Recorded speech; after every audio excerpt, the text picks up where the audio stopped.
Ancient Egypt was one of the most advanced civilizations that structures still stand tall today. Lasting for 30 centuries, the kingdom was ahead of its time, evident through the pyramids and the sophisticated processes used to lift heavy rocks hundreds of feet high.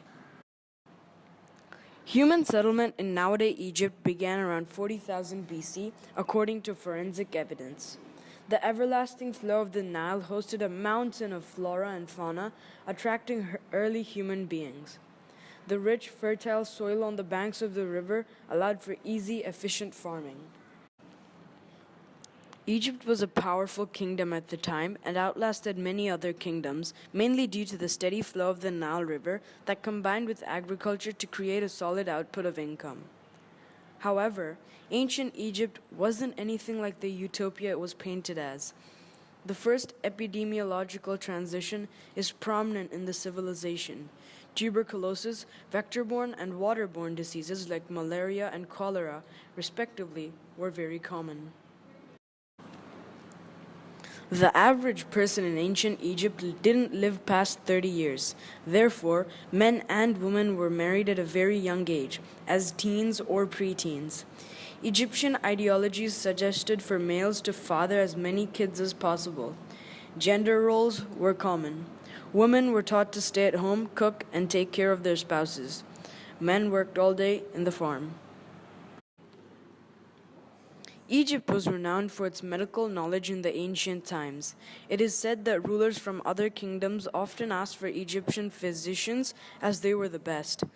These physicians commonly advised the public to wash and shave the body regularly to stay healthy and without infection. They did not recommend eating raw fish or any other unclean animals. Egyptians believed that once dead, one will go into the afterlife only if mummified.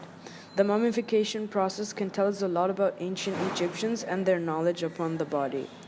They were aware that inner organs are in the body cavity and also removed the organs through incisions in the groin. They also knew how to remove the brain through the skull, through the nose. Egyptians believed that once dead, one will go into the afterlife only if mummified. The mummification process can tell us a lot about ancient Egyptians and their knowledge upon the body. They were aware that inner organs are in the body cavity and also removed the organs through incisions in the groin. They also knew how to remove the brain through the skull, through the nose. Some of the most common diseases that you could find in ancient Egypt would be the common cold, malaria, which is an eye disease, and the bubonic plague took some lives. Smallpox, diarrhea, and typhoid also took many lives at this time. Ramses II was also said to have suffered with arthritis and along with dementia. Measles and yellow fever were also common diseases that people died with. Pneumonia, cancer, heart disease, high blood pressure, kidney stones, tuberculosis, trachoma, which is an infection to the eye, liver disease, curvature of the spine, and ovarian cysts were also other causes of death.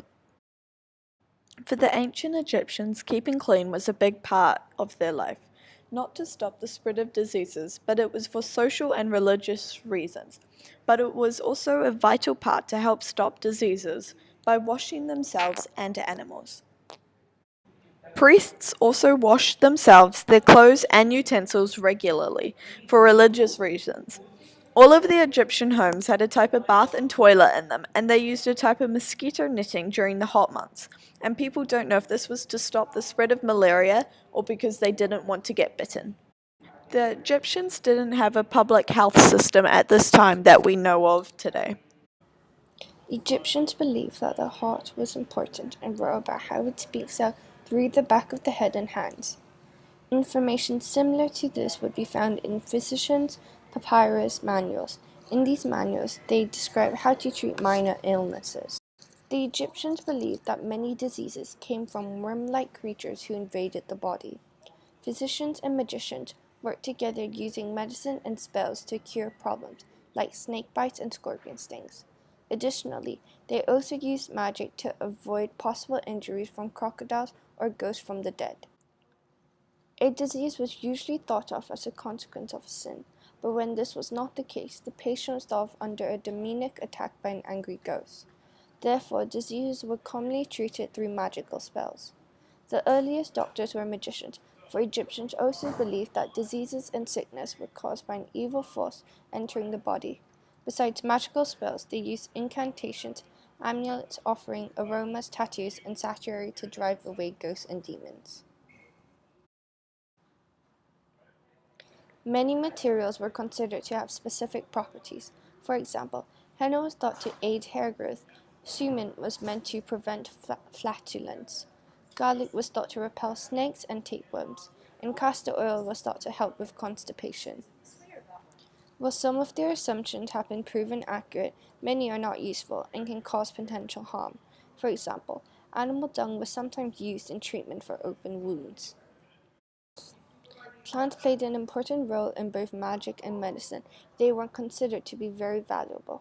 These are some of the ingredients that were used in ancient Egypt prescription for oral use, salves, and wound care. Acacia seeds and leaves, aloe, cannabis, castor oil, cedar oil, cilantro, date, fish, frankincense, garlic, goose fat, honey, juniper, mandrake, pomegranate juice and root, thyme, and willow leaves. Ezra, 2700 BC, was chief of dentists and doctors to King Djoser. The first female doctor was Pesachit, 2400 BC. The top doctors worked in the royal court. Below them, the inspectors would supervise the actions of doctors. There were skilled dentists, proctologists, gastroenterologists, and ophthalmologists. And finally, there was a proctologist. Injuries caused by accidents or fighting were dealt with by the Sunu. Scorpion stings and snake bites, for which the Kerep Serkets knew the remedies. The Egyptians believed it as the work of gods caused by the presence of evil spirits in their bodies, and cleansing the body was the only way to get rid of their sicknesses. And in order to cleanse, incantations and prayers to the gods, all about to Sekhmet, the goddess of healing, curses, and threats, accompanied by an injection of nasty smelling and tasting medicines into the various bodily orifices, were hoped to prove effective. Many of the diseases in our societies that afflicted Egyptian populations many years ago, tuberculosis, malaria, and schistosomiasis, were commonly found, but diabetes was noticed. A high proportion of mummified corpses have died from tuberculosis. This has been shown through extraction from growth centers and areas of the bone. Tuberculosis is have been transmitted from domesticated cattle to humans in ways like consuming contaminated meats and the drinking of contaminated milk. A famous death of the Egyptian pharaoh Tutankhamun suggests malaria as the cause of death, with a different parasite, schistosoma hematobium, urinary schistosomiasis. This was a major health problem along the Nile Valley, as many were fishers. Therefore, the calcified schistoma eggs had been found in many Egyptian mummies.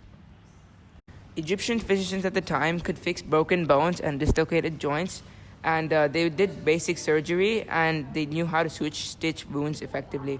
However, the only thing they did not do was perform surgery deep inside the body, as they didn't have the proper anesthesia at the time. Egyptian doctors rated 3 types of injuries in terms of severity. 1, treatable injuries. 2, contestable injuries, and untreatable ailments. The first one, they were dealt immediately. The second one, they were not life-threatening. Third one, the meaning is clear. The doctor would not even try, as in the patient is very serious. Everyday life in Egypt involved beliefs and fear of magic, gods, demons, and evil spirits. Luck and disaster were caused by angry celestial beings or evil forces. They believed that if illnesses and physical and mental disorders were partly caused by supernatural forces. Many healers were priests of Sekhmet and used science as well as magic and incantations while treating people. The religious and/or magic rituals and procedures probably had a powerful effect, which were likely seen as proof of their effectiveness.